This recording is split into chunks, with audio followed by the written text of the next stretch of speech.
Hello and welcome to the latest Greater Birmingham Chambers of Commerce Q&A session. And I'm delighted today to be joined by Keith Stokes-Smith, the President of the Greater Birmingham Commonwealth Chamber of Commerce. Keith, hello and good to see you.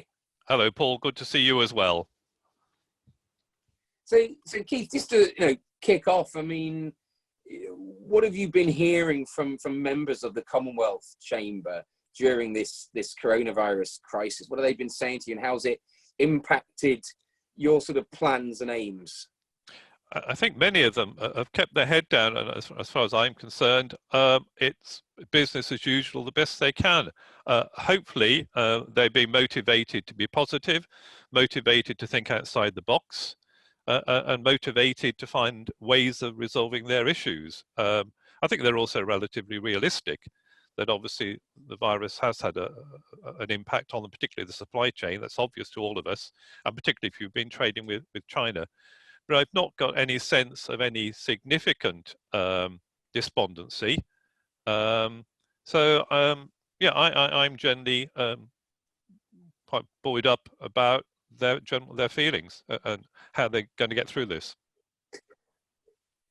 And of course, the Commonwealth Chamber is very much focused on promoting, bilateral trading between businesses here in the Greater Birmingham region and Commonwealth countries across the world. I mean, I guess international trade has been impacted by COVID-19. I mean, what's your thoughts on how quickly it can sort of kick back into gear, and I guess just how important it is that happens quickly? I think obviously China's been at the hub of all this, and of course China's has some issues at the moment, not only with the supply chain but politically, and I think it's lost a lot of credibility. The problem has been that many countries and many Commonwealth countries are being very dependent on China themselves, either for imports or exports, and of course latterly China's been using its muscle not politically and putting pressure on many Commonwealth countries that if they don't resume trade with China and go somewhere else, then there'll be some payback for that. And of course, many countries have been looking to China to invest in them and also supply them with business. So there's been a massive dependency on China, and probably too much so. So the supply chain being very dependent on that. I think going forward, generally the Commonwealth will have to start, and we all have to start, becoming less dependent on each other and have other sources of supply, and also probably improve the supply chain, because at the moment the supply chain works very much in silos. And what's got to happen, there's got to be a greater technology's really got to control this and start having taken away this silo thing from production to customer, such that one can be more aware of the supply chain and actually have alternative sources of supply. That's the problem with globalization. It's very good getting massive companies producing things at very low cost, but then when we have shocks like this, we've been so dependent on that supply chain, there is no alternative, there is no fallback. Yeah. And I mean, that's one of the sort of conversations that we hear quite generally, isn't it, about that dependency on China. And so I think the whole world falls into that bucket pretty much. And bringing, and quite often, so the conversation will lead to, we should be manufacturing more back here in the UK, which, sort of a view I probably have, a lot of sympathy with, and would certainly champion our own manufacturers. But do you think that actually, for an established network such as the Commonwealth, and the links that sort of bind the Commonwealth together and always have, but which we know have been modernising in recent times. It's not a throwback to the past. It's a very forward-looking organisation. Do you think that present an opportunity for the Commonwealth in general to be a more of a trusted network, and both for trading, but also say for some of the supply chain sort of situation that you touched on there? I think with the Commonwealth, it's quite varied, of course. You've got a range of countries with 54 of them, from the underdeveloped to the developed and very developed countries. And I tried to find some logic, actually, why we only, in fact, I think the top 3 or 4 countries, India, Canada, Australia and one other, control 8% certainly of our exports, and with the other 50 countries only taking 1%. And I try to understand why that is. And I think very often, people will argue logistically, this country is so far away, but then so is China and so is America. But, they're in our top 5 trading partners. So logistics cannot be the issue. I think one of the major driving aspects, points is price. Hence, that's where China is scoring. However you see China, I think as far as its ease of doing business in the world, it comes out at something like 31st on the ease of doing business. And there are Commonwealth countries, Australia, for example, and others, which are easier to do business with, but for some reason, presumably don't compete on price. So I think price is key, sadly, very often. And therefore, for Commonwealth countries, price has to be an issue. They have to get the price right, but also quality. But then again, sadly, with some Commonwealth countries, technology is not sufficiently advanced, logistics are not sufficiently advanced, certainly comparable to the UK, and that's what makes, sadly, Europe easier to do business with, and probably always will be. And that's why Germany and some of the others are there up the top, because the whole system, logistics, paperwork, technology, culture, legal things make life easier. And Commonwealth countries really have got to move to make themselves easier to do business with, and also get the price right. And that sort of stat that you mentioned there, I guess, sort of overall about 9% of the UK's exports go to Commonwealth countries. I know that that's been a point that you've long sort of raised and said that we've got to do more to drive that up. It absolutely must be possible. And really the Commonwealth Chamber was born out of the way of how do we help make that happen? How do we work with businesses here in Birmingham and bring the Commonwealth here, establish those links and try to foster additional trade? I mean, I don't know, we're holding an international conference which very much has a strong Commonwealth theme running through it on the 24th of June. I mean, what are some of your hopes for that conference, Keith? And I guess, the continuing promotion of trade within the Commonwealth as a whole. Well, of course, many Commonwealth countries like us, or most countries in the world, of course, have suffered from COVID-19 and have had to go in a lot of debt in order to fund the health services they need to deal with it. India is another example of that, with its massive population. For me, the conference, I'd like to, obviously, we've got to get back to the supply chain working, and the things which are stuck in places around the world, hopefully move those along, but get a much better supply chain where technology takes over. There's something which I think Deloitte's have been referring to as this digital supply networks, which I think many countries, including Commonwealth countries, need to start investing in. I appreciate it's money, but technology is moving at a pace, and this new digital supply network needs to be coming into place in Commonwealth countries. Also, I think a bit like China and America, many Commonwealth countries need to make more effort, I'm afraid, to get out and promote themselves and not be London-centric. And therefore, for us in Birmingham to have this, I think is fantastic, be it online or real, but giving them the opportunity to promote themselves and us an opportunity to also promote them. So, yeah, for us in Birmingham, the West Midlands, to promote the Commonwealth is fantastic news for me.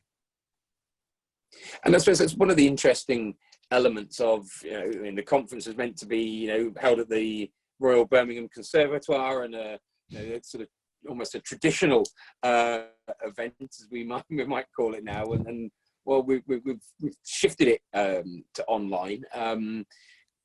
One of the lessons, I think, is just how, it potentially opens it up even more, doesn't it? Because there are no barriers for joining, either as an attendee, and we've also been able to get probably the scope of those who are contributing to sort of be more than it may have been if people had physically had to get on the train or a plane or a car and get themselves to Birmingham. And I mean, do you think what we've been, it feels like the whole world has been sharpening our digital tools and knowledge over the past few months, like we are here on Zoom.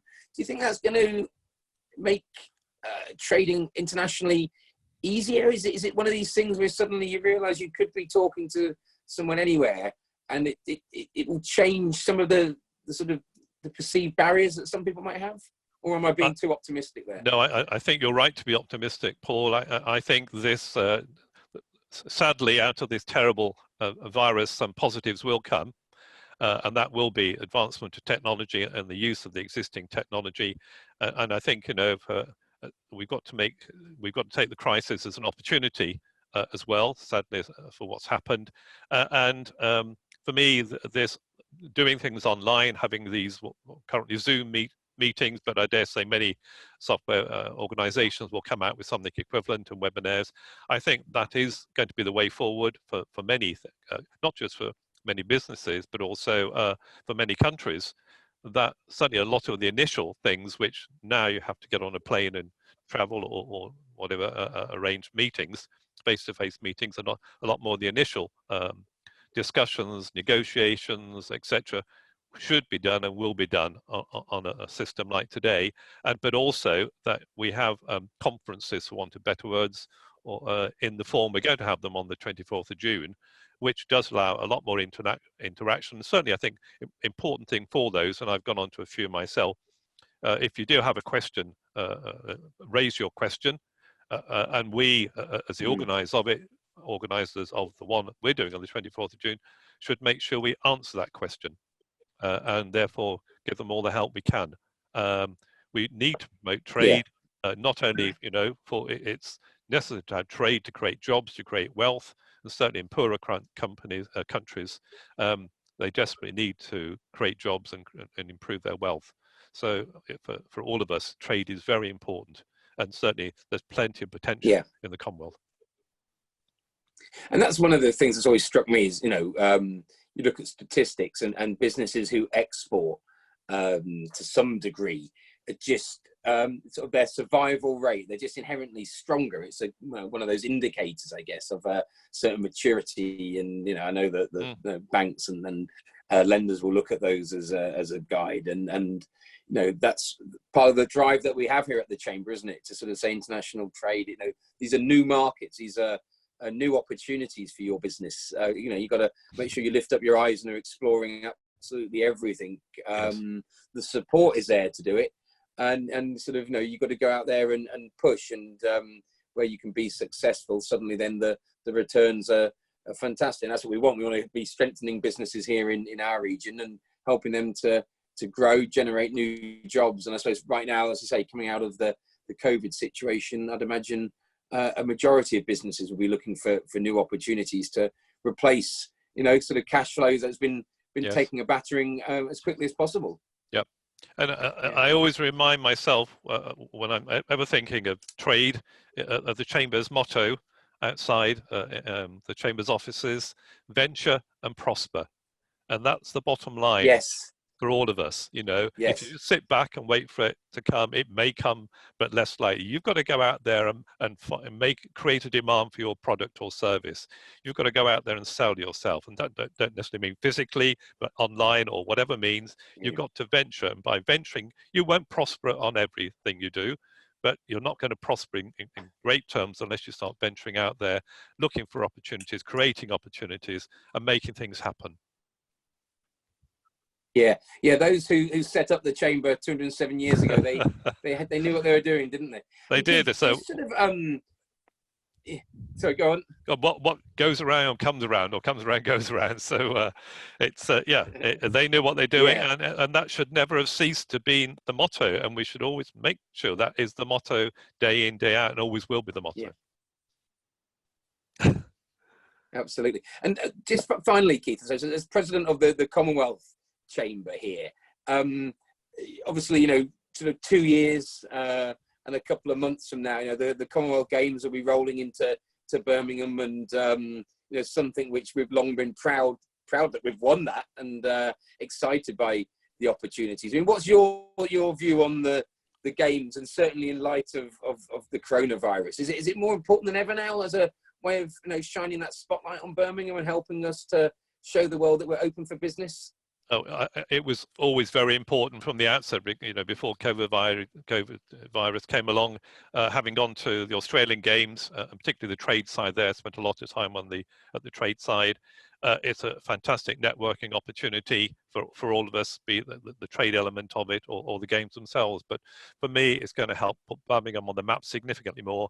It's going to create a lot of local jobs, a lot of local wealth, but also hopefully change the community, leave the community in a healthier state of mind, improve social cohesion, social integration. And I think it's a great asset for Birmingham, and we should maximize the outcomes we can from it, all work together to make sure it's successful. And whatever the challenges present, we will overcome them.